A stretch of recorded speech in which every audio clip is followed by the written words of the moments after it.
স্বাগত নিউজ 24 দুপুর 12টার সংবাদে আপনাদের সঙ্গে আছি আমি তাসনিমে জান্নাত অর্থী। রাজধানীতে হঠাৎ করেই শুরু হয়েছে মুষলধারে বৃষ্টি।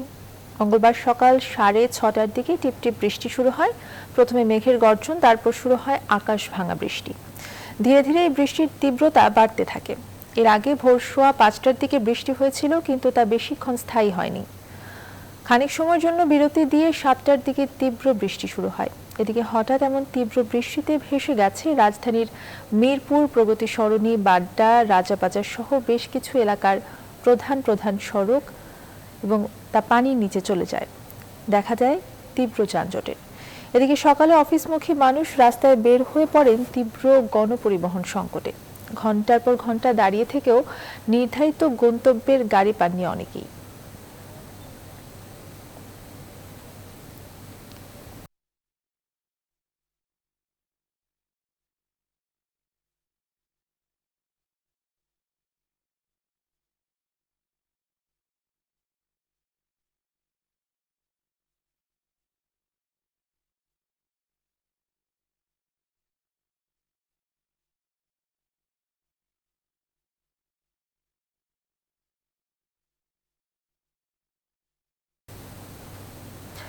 এ বিষয়ে বিস্তারিত জানাতে রাজধানীর মিরপুর এলাকা থেকে আমাদের সাথে যুক্ত হচ্ছেন সহকর্মী তালুকদার বিপ্লব। বিপ্লব, আজকে ভোর থেকেই মুষলধারে বৃষ্টি শুরু হয়েছে। রাজধানীর সড়কগুলোর অবস্থা আসলে এই মুহূর্তে কেমন দেখতে পাচ্ছেন?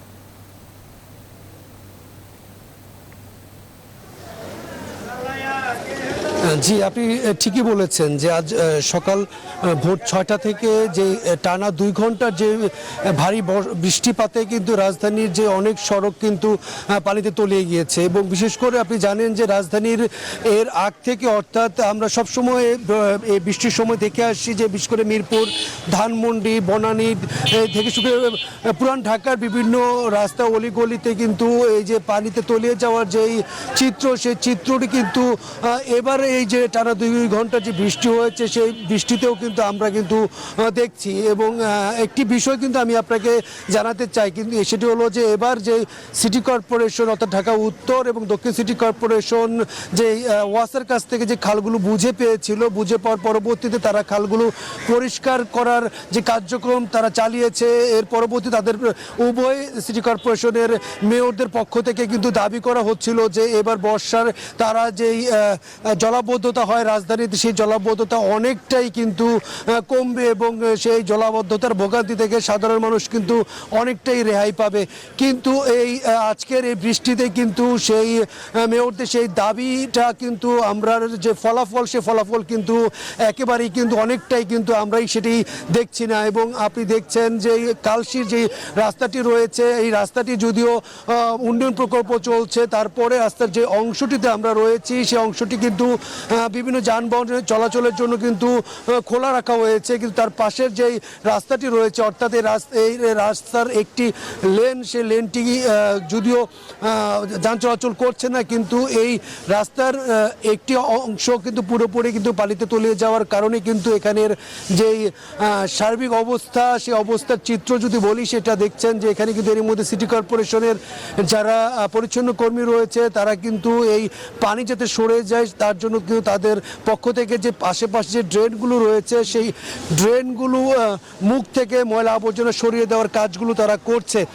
এবং একটি বিষয় কিন্তু আমি আপনাকে বলতে চাই যে এই আজকের এই বৃষ্টিপাতের যে জলাবদ্ধতা তৈরি হয়েছে, শুধু তাই নয়, রাজধানীর অনেক সড়কের এই জলাবদ্ধতার কারণে কিন্তু বিভিন্ন যানবাহন আটকে গিয়েছে, যার কারণে কিন্তু যে দীর্ঘ যানজটের ভোগান্তির তৈরি হয়েছে। এবং সাধারণ মানুষ কিন্তু অনেকেই কিন্তু গণপরিবহন সময় মতো না পাওয়ার কারণে কিন্তু তারা তাদের গন্তব্যে পৌঁছাতে তাদের অনেক বেগ পেতে হচ্ছে। তো এই ছিল আমার কাছ থেকে সব শেষ। বিপ্লব, ধন্যবাদ আপনাকে। আমাদের সাথে মিরপুর এলাকা থেকে যুক্ত হয়েছিলেন সহকর্মী তালুকদার বিপ্লব। এদিকে জলাবদ্ধতার কারণে রাজধানীর সড়কগুলোতে দেখা দিয়েছে যানজট, সেই সাথে রয়েছে গণপরিবহন সংকটও। এই বিষয়ে জানাতে আমাদের সাথে নতুন বাজার থেকে যুক্ত হচ্ছেন সহকর্মী আলী তালুকদার। আলী, ভারী বর্ষণের পরে রাজধানীর সড়কগুলোতে যানজটের চিত্র কেমন দেখছেন? গণপরিবহন সংকটে মানুষের দুর্ভোগই বা কেমন দেখতে পাচ্ছেন?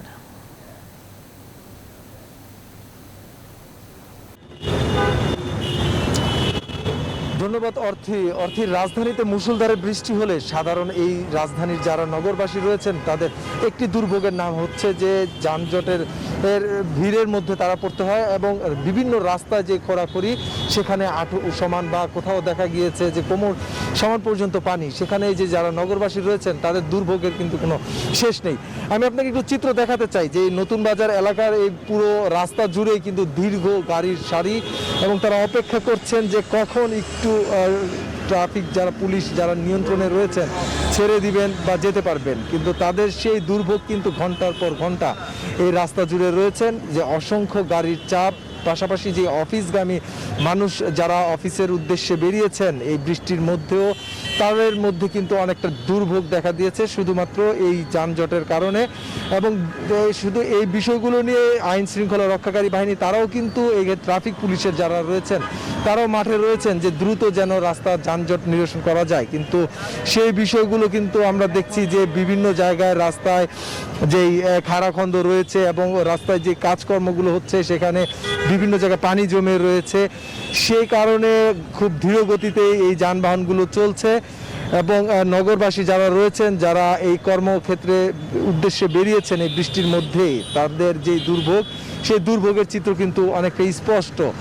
এবং অনেক মানুষ যারা পথচারী রয়েছেন তাদের কাছে জানতে চেয়েছিলাম, অনেকে বলছেন যে এই দীর্ঘ যানজটের কারণে ঘন্টার পর ঘন্টা তারা এই গণপরিবহনগুলোতে বসে রয়েছেন, সেই ক্ষেত্রে তারা পায়ে হেঁটেই তাদের কর্মস্থল বা তাদের গন্তব্যস্থলে তারা হেঁটে যাচ্ছেন, ছুটে যাচ্ছেন। তো বলা চলে যে এই মুষলধারে বৃষ্টিতে রাজধানীবাসী অনেকটাই দুর্ভোগে রয়েছেন। তো নতুন বাজার থেকে এই ছিল আমার কাছে সর্বশেষ খবর। অর্থী। আলী, ধন্যবাদ আপনাকে। আমাদের সাথে নতুন বাজার এলাকা থেকে সেখানকার যানজট পরিস্থিতি নিয়ে জানাচ্ছিলেন সহকর্মী আলী তালুকদার। শিক্ষা প্রতিষ্ঠান এবং হল খুলে দেওয়ার দাবিতে রাজধানীর নীলক্ষেত এলাকায় সড়ক অবরোধ করে বিক্ষোভ করছে ঢাকা বিশ্ববিদ্যালয়ের অধিভুক্ত 7 কলেজের শিক্ষার্থীরা। বিস্তারিত জানাতে আমাদের সাথে যুক্ত হচ্ছেন সহকর্মী আরিফিন শাকিল। শাকিল, শিক্ষার্থীদের দাবিগুলো কি?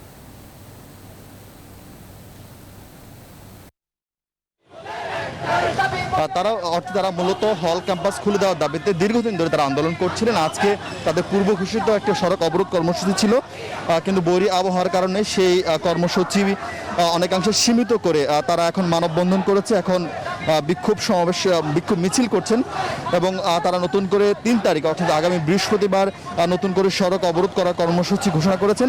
তারা বলছেন 3 তারিখের মধ্যে ক্যাম্পাস খুলে দেওয়ার সুনির্দিষ্ট যে রূপরেখা বা কেমন করে ক্যাম্পাস খুলবে, হলে কবে নাগাদ শিক্ষার্থী উঠতে পারবে, সেই ধরনের সুনির্দিষ্ট ঘোষণা না আসা পর্যন্ত না আসলে তারা 3 তারিখ এই নীলক্ষেত মোড়ে যে সড়ক রয়েছে সেই সড়ক অবরোধ করবেন। এবং তারা তাদের যে 7 কলেজ রয়েছে অর্থাৎ Dhaka college, Eden college, Badrunnesa college সহ ঢাকা বিশ্ববিদ্যালয় অধিভুক্ত যেই 7টি কলেজ রয়েছে সেই শিক্ষার্থীরা এখানে এসে আন্দোলন করবেন। এর আগেও আপনি জানেন যে রোজার আগে শিক্ষার্থীরা পরীক্ষার দাবিতে সড়ক অবরোধ করেছিল দিনব্যাপী এবং সেই আন্দোলনের পর সরকারের পক্ষ থেকে কিন্তু পরীক্ষা নেওয়ার বিষয়ে এক সিদ্ধান্ত নেওয়া হয়েছিল। ফলে তারা মনে করছেন যে তাদের এই আন্দোলনে ইতিপূর্বে এই সড়ক অবরোধ করার কারণে সফল হয়েছে। তারা সেই কারণে এখন নতুন করে আবারও সড়ক অবরোধ করে আসলে এই ক্যাম্পাস হল খোলার দাবিতে আন্দোলন চালিয়ে যাবেন। এবং সেই সঙ্গে জানিয়ে রাখি ঢাকা বিশ্ববিদ্যালয়েও কিন্তু আজকে সাধারণ শিক্ষার্থীদের ব্যানারে এই হল ক্যাম্পাস খোলার দাবিতে আন্দোলন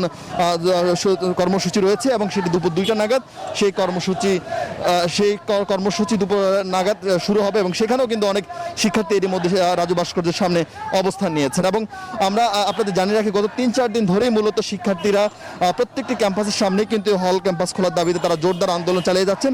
তারা বলছেন যে তাদের এই দাবি যতক্ষণ পর্যন্ত বাস্তবায়ন না হবে ততক্ষণ পর্যন্ত এই কর্মসূচি তারা অব্যাহত রাখবেন। অর্থী। শাকিল, আপনাকে অসংখ্য ধন্যবাদ। আরিফিন শাকিল আমাদের সাথে যুক্ত হয়েছিলেন নীলক্ষেত থেকে। যশোরে এবার স্থানীয় 8 জনের শরীরে করোনা ভাইরাসের ভারতীয় ধরন শনাক্ত করা হয়েছে। শনাক্ত হওয়া রোগীদের মধ্যে কেউই ভারত ফেরত নয়। যশোর বিজ্ঞান ও প্রযুক্তি বিশ্ববিদ্যালয়ের জিনোম সেন্টারে পরীক্ষায় এই ধরন শনাক্ত করা হয়। এদিকে এই ঘটনায় করোনা ভাইরাসের ভারতীয় ধরনের সামাজিক সংক্রমণ ছড়িয়ে পড়ার আশঙ্কা করছেন স্থানীয়রা। এদিকে গত 24 ঘন্টায় রাজশাহী মেডিকেলের করোনা ইউনিটে 7 জনের মৃত্যু হয়েছে। রিপন হোসেনের তথ্য ছবিতে দেখুন ডেস্ক রিপোর্ট। গত 29 মে 4 জনের নমুনা অভয়নগর উপজেলা স্বাস্থ্য কমপ্লেক্সে, 3 জনের নমুনা 250 শয্যা বিশিষ্ট জেনারেল হাসপাতাল এবং অপর জনের নমুনা ঝিকারগাছা উপজেলা স্বাস্থ্য কমপ্লেক্স থেকে জবি প্রবির ল্যাবে পাঠানো হয়। সম্প্রতি ভারত ফেরত কোয়ারেন্টিনে থাকা পরবর্তী সময়ে পজিটিভ হওয়ার হার যশোর জেলায় গড়ে 10% থেকে 19% উন্নীত হওয়ায় স্থানীয় সংক্রমণ হয়েছে কিনা সেটি জানার জন্য স্থানীয় 36 জনের নমুনা সিকোয়েন্সিং করে ভারতীয় ধরন শনাক্ত করা হয়। আমরা যশোরের বিভিন্ন স্থান থেকে নমুনা পরীক্ষা করে এবং 36টি নমুনার মধ্যে 8টি নমুনায় আমরা দেখতে পাই যে একই ধরনের সেই ভারতীয় ভ্যারিয়েন্টে আছে, যেটি ইতিপূর্বে আমরা ভারত ফেরত কোয়ারেন্টাইনের মানুষদের শরীরে পেয়েছিলাম। এদিকে এতদিন কেবল ভারত ফেরতদের ভারতীয় ধরন শনাক্ত হলেও এই প্রথম এমন 8 জন শনাক্ত হয়েছেন যাদের কারোর ভারত সফরের ইতিহাস নেই। এতে সামাজিক সংক্রমণের আশঙ্কা করছেন স্থানীয়রা। আজকে ভারত থেকে যেভাবে অসুস্থ হয়ে বাংলাদেশে প্রবেশ করছে তাতে আমরা খুবই আতঙ্কিত। যারা কোয়ারেন্টাইন আছে তারা দিব্যি ঘুরে বেড়াচ্ছে, আমাদের জন্য একটা ভয়াবহ অবস্থান সামনে দেখতেছি। যদি তাদের বিরুদ্ধে ব্যবস্থা না নেওয়া হয় তাহলে হয়তো এটা যশোরে ছড়িয়ে পড়তে পারে যশোর মানুষের মধ্যে। যদিও স্বাস্থ্য বিভাগ বলছে ভারতের ধরনের সংক্রমণ রোধে কঠোর অবস্থানে তারা। ভারত থেকে যারা আসছে তাদের পরীক্ষা করে যাদের আমরা করোনা পজিটিভ পাচ্ছি তাদেরকে যশোর জেনারেল হাসপাতালে আমরা ভর্তি করে রাখছি এবং তাদেরকে একটু দূরত্ব বজায় রেখে আলাদা করে রাখা হচ্ছে। এদিকে আরেক সীমান্ত জেলা রাজশাহী মেডিকেলের করোনা ইউনিটে গত 24 ঘন্টায় 7 জনের মৃত্যুর খবর পাওয়া গেছে। Desk report, news 24। এ বিষয়ে আরও জানতে যুক্ত হচ্ছি সহকর্মী রিপন হোসেনের সাথে। রিপন, স্থানীয়দের মধ্যে ভারতীয় ধরন ছড়িয়ে পড়ার ঘটনাটি কতটা উদ্বেগজনক, সংশ্লিষ্ট যারা রয়েছেন তারা কি বলছেন এই বিষয়ে?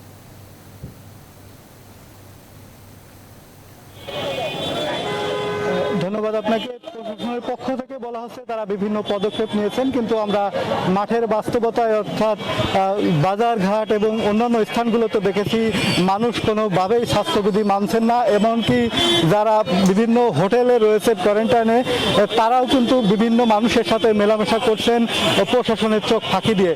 এ অবস্থায় কিন্তু কোনোভাবেই এই যে ছড়িয়ে পড়া রোধ করা সম্ভব নয়, এমনটি কিন্তু স্থানীয়রা বলছেন। আমি একজন স্থানীয়দের সাথে কথা বলবো। আপনার সাথে একটু জানতে চাই কি অবস্থায় যে অবস্থা ছড়িয়ে পড়ার যে প্রবণতা দেখছে, 8 জন ইতিমধ্যেই করোনার শনাক্ত হয়েছে ভারতীয় ধরন, কি বলবেন?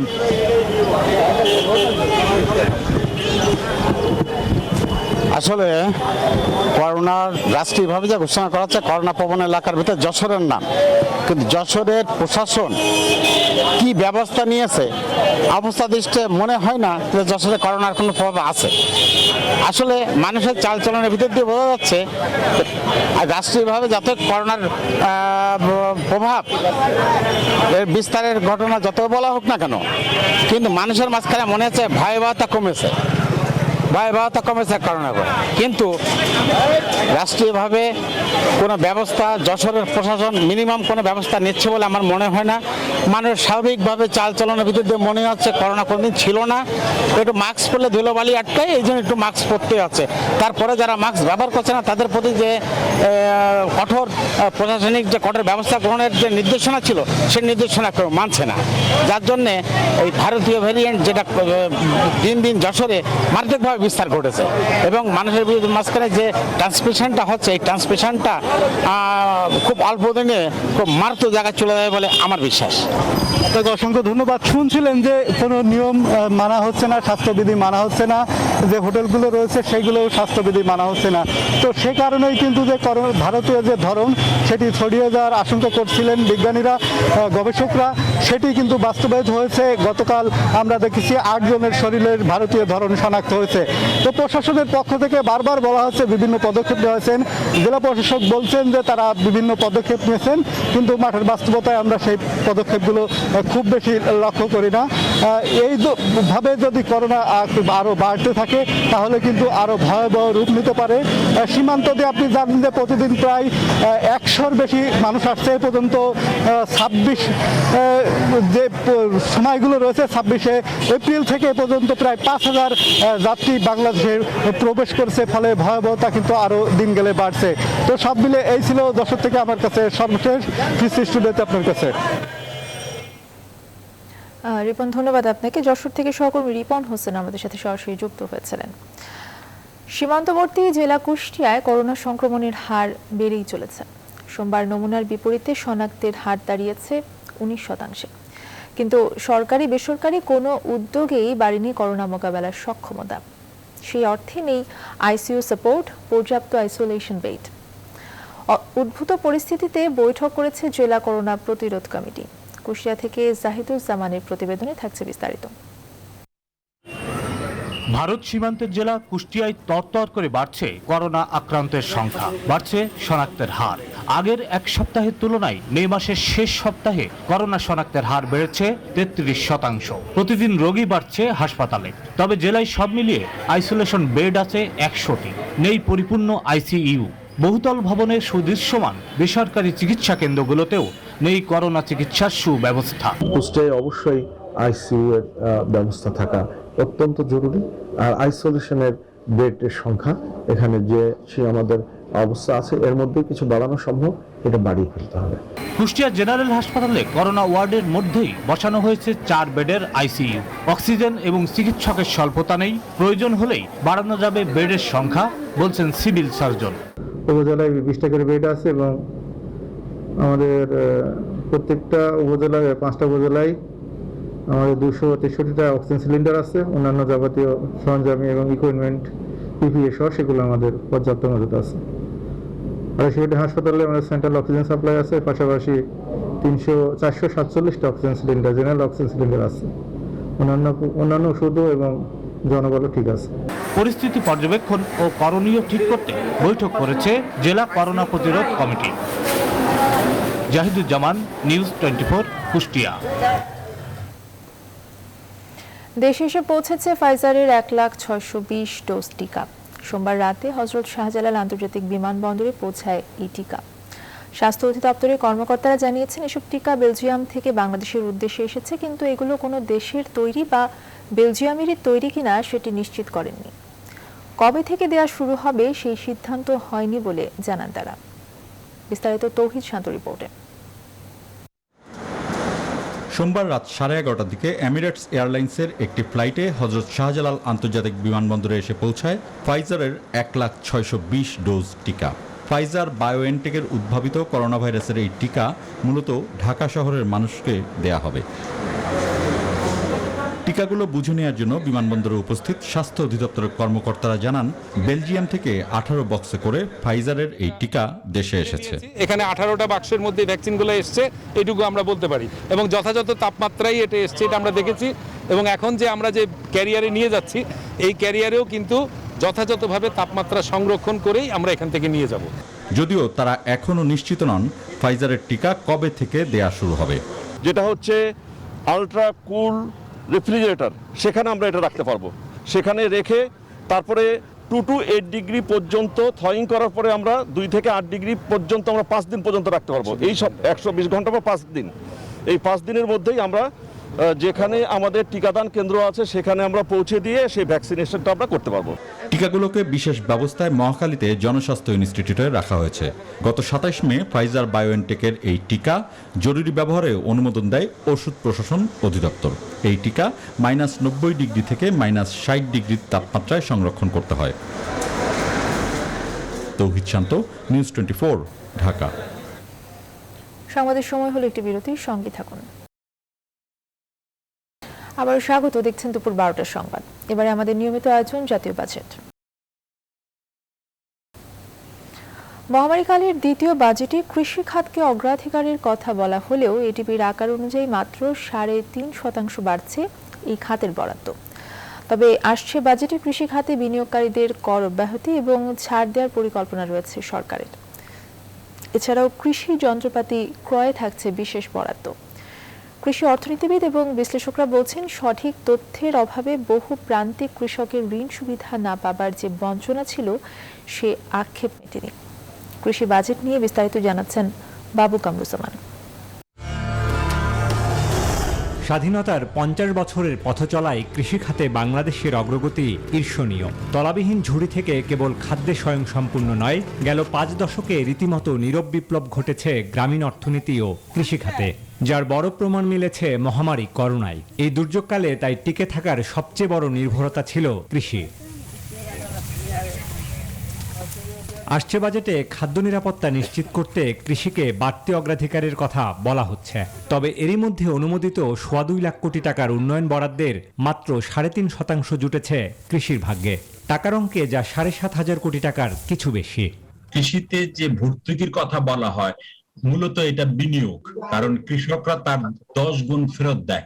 এখনো যে বিদেশ থেকে খাদ্য আমদানি করতে হচ্ছে না, এটার জন্য কিন্তু কৃষকদের অবদান অনস্বীকার্য। কৃষিতে বাজেটের যে বরাদ্দের বিষয়টা, সহায়তার বিষয়টা, এটা শুধু ক্ষতিগ্রস্ত খাত হিসেবে চিন্তা না করে আগামীর প্রবৃদ্ধির চালক হিসেবে চিন্তা করে নতুন কিছু সহায়তা দেওয়া দরকার। তবে আসছে বাজেটে কৃষি খাতে কর অব্যাহতি ও ছাড় দেওয়ার পরিকল্পনা রয়েছে সরকারের।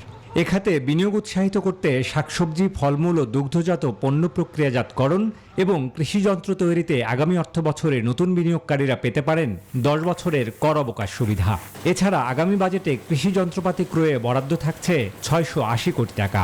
বিশ্লেষকরা বলছেন, কেবল বরাদ্দ নয়, জোর দিতে হবে কৃষিভিত্তিক শিল্প এবং কর্মসংস্থান বাড়ানোর দিকে।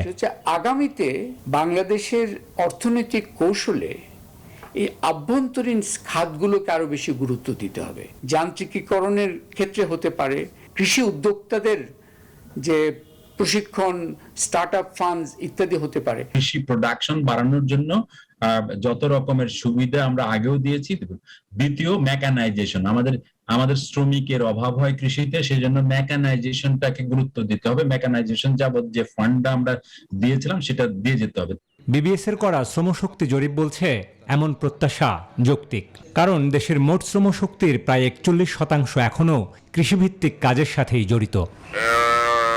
কৃষি এবং অকৃষি কাজের হাত ধরে বিস্ময়কর পরিবর্তন ঘটেছে গ্রাম বাংলার আনাচে কানাচে। করোনা পরবর্তী অর্থনীতি পুনরুদ্ধারে কৃষি পণ্যের ন্যায্য মূল্য এবং কৃষি ব্যবস্থাপনায় বাড়তি নজর দেওয়ার তাগিদ দিয়েছেন অর্থনীতি বিশ্লেষকরা।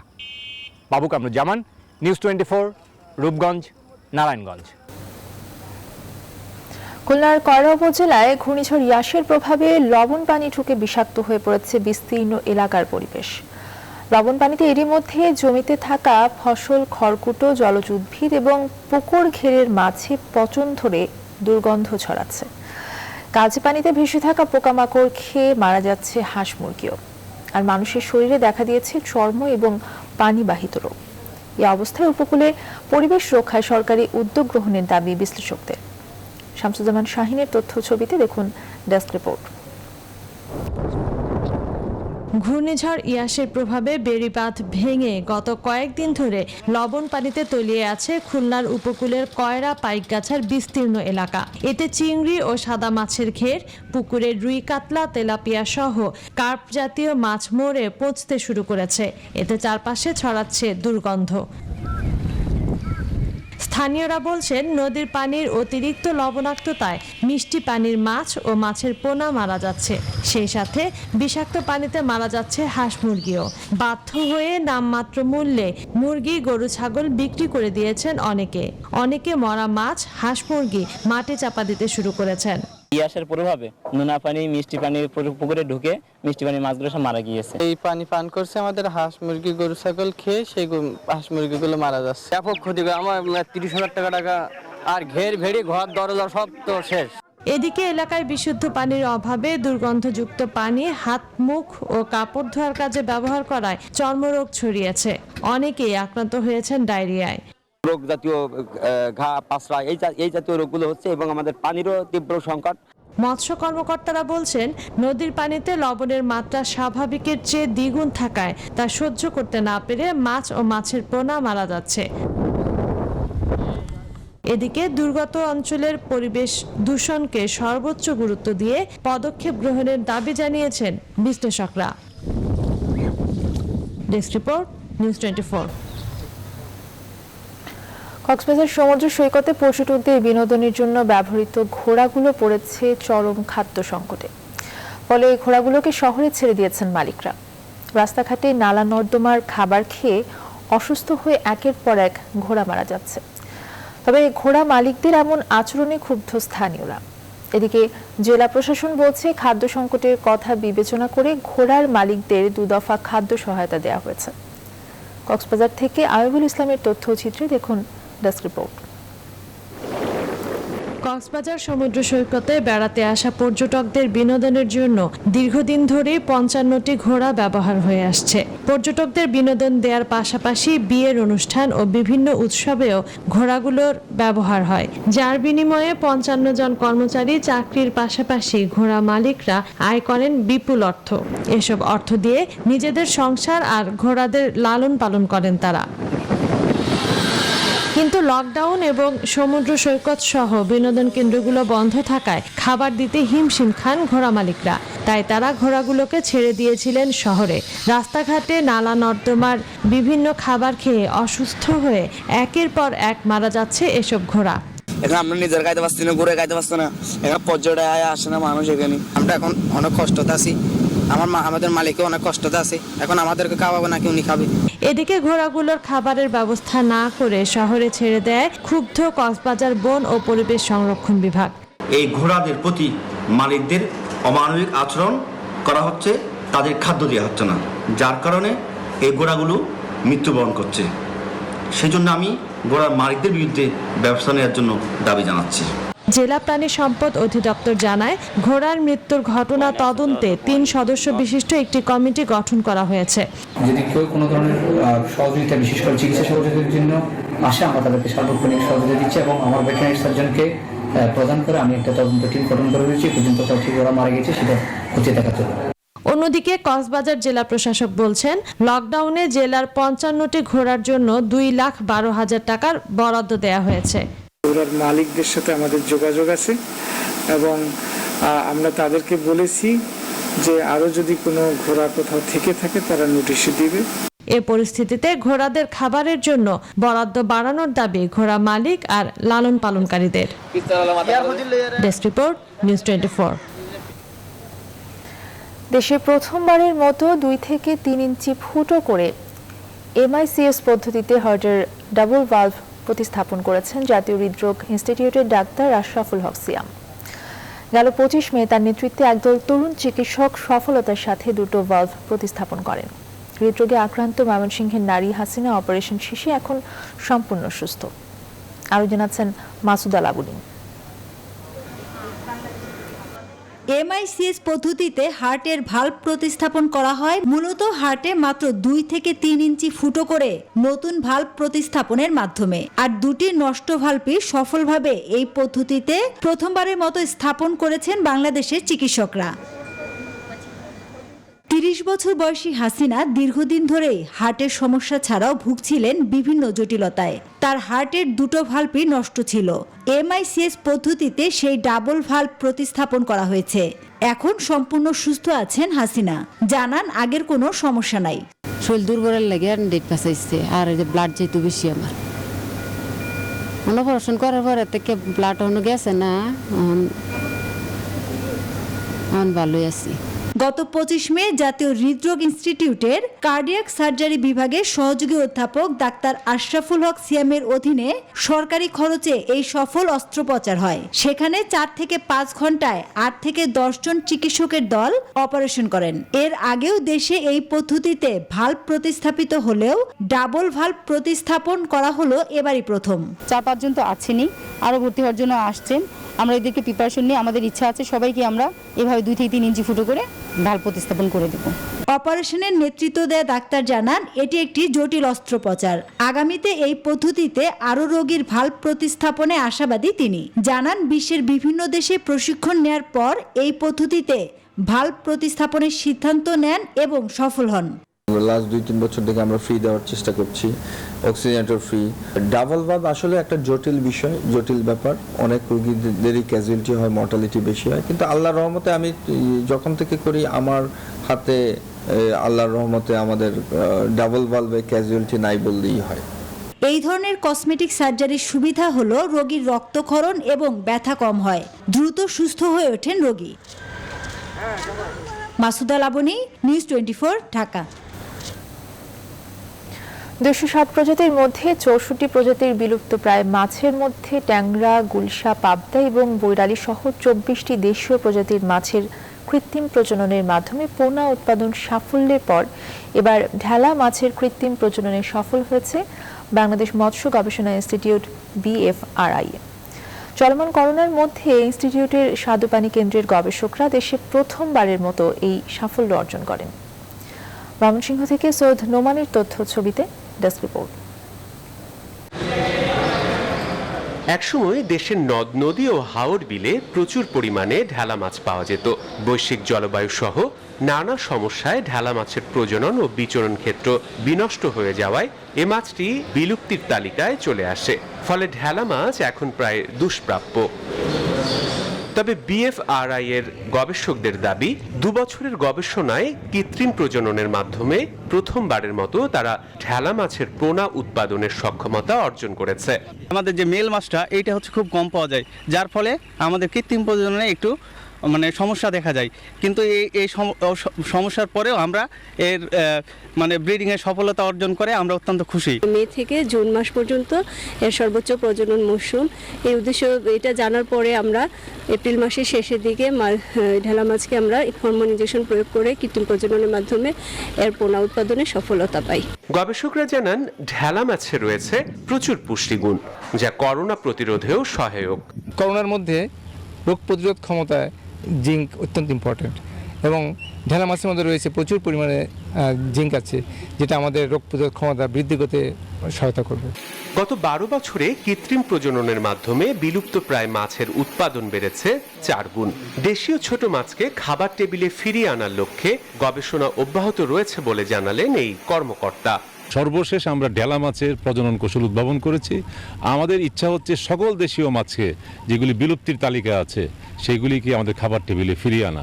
দেশীয় মাছ সংরক্ষণ ও উৎপাদন বৃদ্ধির লক্ষ্যে বাংলাদেশ মৎস্য গবেষণা ইনস্টিটিউটের পুকুরে লাইভ জিন ব্যাংক প্রতিষ্ঠা করেছে। Desk report, news 24। আবার বিরতি নিচ্ছি, সঙ্গেই থাকুন। আবার স্বাগত, দেখছেন দুপুর 12টার সংবাদ। এবারে ফার্স্ট সিকিউরিটি ইসলামী ব্যাংক অর্থ বাণিজ্য সংবাদ। করোনা মোকাবেলা করতে গিয়ে চলতি বাজেটে বিভিন্ন প্রকল্প থেকে বরাদ্দ কেটেছে সরকার। বরাদ্দের অর্থ ছাড় জটিলতায় এখনো তেমন গতি ফেরেনি চট্টগ্রামের জলাবদ্ধতা প্রকল্প সহ বেশ কিছু মেগা প্রকল্পে। অর্থনীতিবিদরা বলছেন, শুধু বড় আকারের বাজেট ঘোষণা করলে হবে না, বাজেটের বাস্তবায়ন চান তারা।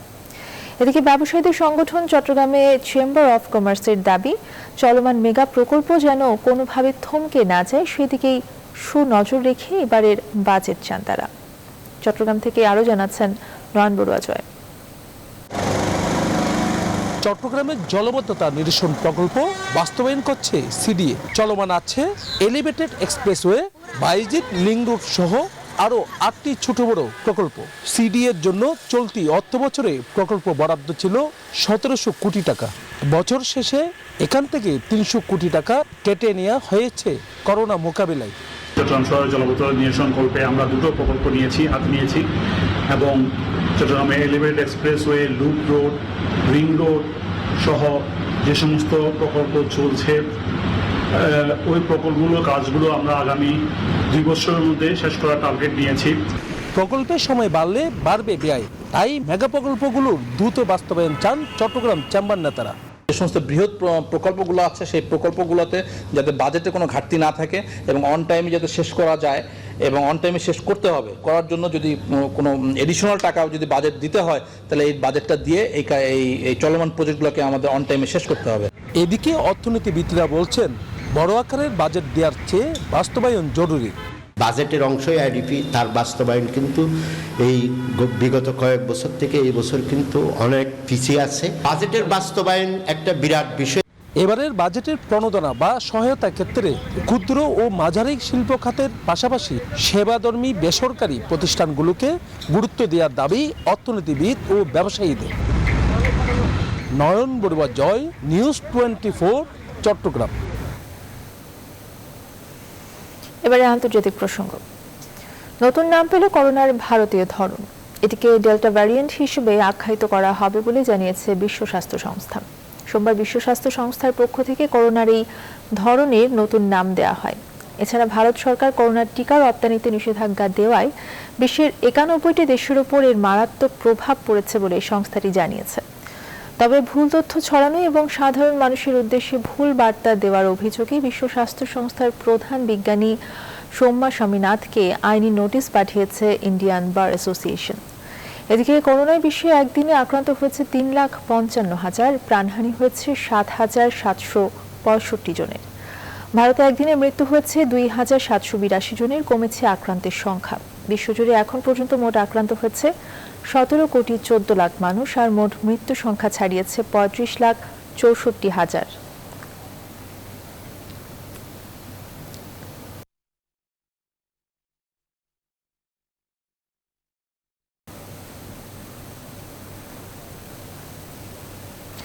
চীনে সন্তান জন্মের হার কমে যাওয়ায় নতুন পরিবার পরিকল্পনা নীতি গ্রহণ করেছে দেশটি। দেশটির রাষ্ট্রীয় বার্তা সংস্থা সিনহুয়ার খবরে বলা হয়েছে, এখন থেকে চীনের দম্পতিরা 3টি পর্যন্ত সন্তান নিতে পারবেন। চীনে সন্তান জন্মের হার উদ্বেগজনকভাবে কমেছে। 1960-এর দশকের পর সন্তান জন্মের হার দেশটিতে সবচেয়ে কম। এরপর এমন সিদ্ধান্ত নেওয়া হলো। এর আগে কঠোর পরিবার পরিকল্পনা নীতির মধ্য দিয়ে গেছে চীন। গত 40 বছর ধরে নীতি ছিল 1 যুগল 1 সন্তান। এই নীতি থেকে 2016 সালে বেরিয়ে আসে চীন।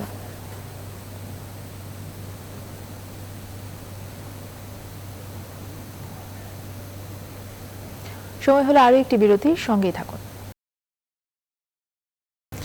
আবার স্বাগত, দেখছেন দুপুর 12টার সংবাদ। এবার news 24 sports. Dhaka premier league শুরুর দিন থেকেই পড়েছে বৃষ্টি বাধায়। আসরের প্রথম দিনেও পরিত্যক্ত হয়েছে 2টি ম্যাচ, আর দ্বিতীয় দিন স্থগিত করা হয়েছে রাউন্ডের সবগুলো ম্যাচ। সূচি অনুযায়ী আজ অনুষ্ঠিত হওয়ার কথা ছিল দ্বিতীয় রাউন্ডের 6 ম্যাচ, কিন্তু সকাল থেকে ঢাকায় মুষলধারে বৃষ্টির কারণে 3টি ম্যাচই স্থগিত ঘোষণা করা হয়। 3টি ভেন্যুর একটিতেও খেলা শুরু করা সম্ভব হয়নি। আর বুধবার ডিপিএলে বিরতি থাকায় টানা 2 দিন বন্ধ থাকছে Dhaka premier division cricket. BCB ও সিসিডিএম আবহাওয়ার পূর্বাভাস অনুযায়ী এই 6 ম্যাচের সূচি নির্ধারণ করবে। আবহাওয়া ঠিক থাকলে দ্বিতীয় রাউন্ডের স্থগিত হওয়া ম্যাচগুলো দিয়েই শুরু হবে ডিপিএল।